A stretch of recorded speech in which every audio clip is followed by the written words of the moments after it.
গণভোটে হ্যাঁ মানেই হচ্ছে আজাদি, গণভোটে না তার মানে হচ্ছে গোলামি। গোলামি না আজাদি, গোলামি না আজাদি। হ্যাঁ ভোট বিজয়ী যদি না হয় কোন সরকার গঠন করে কোনো লাভ হবে না জনগণের। আমরা চাই 18 কোটি মানুষের যেদিন সমাজে ন্যায় এবং ইনসাফ কায়েম হবে, সত্যিকার অর্থে সেদিনই 18 কোটি মানুষের বিজয় হবে, এর আগে হবে না। এই গণভোটে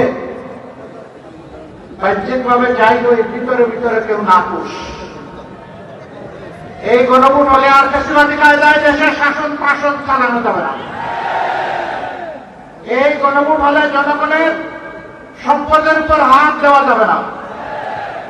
এই গণভোট হলে দলীয় চাঁদাবাজির রমরমা ব্যবসা চলবে না। এই জন্য কেউ কেউ গণভোটে সন্তুষ্ট না, কিন্তু মুখ খুলে বলতে পারছেন না, কারণ 18 কোটি মানুষ গণভোটের হায়ের পক্ষে।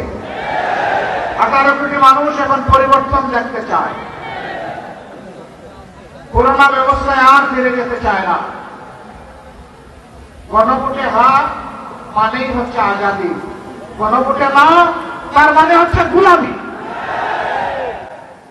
গোলামি না আজাদি, গোলামি না আজাদি। ইনশাআল্লাহ 12 তারিখ প্রথম ভোটটা পড়বে হ্যাঁ চিহ্নে। ইনশাআল্লাহ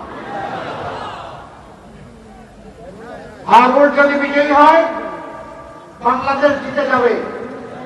হ্যাঁ ভোট যদি পরাজিত হয় বাংলাদেশ হেরে যাবে। আমরা বাংলাদেশকে ইনশাআল্লাহ হারতে দিব না। জনগণের ভালোবাসা সমর্থন নিয়ে হ্যাঁ ভোট বিজয়ী হবে, বাংলাদেশ বিজয়ী হবে ইনশাআল্লাহ।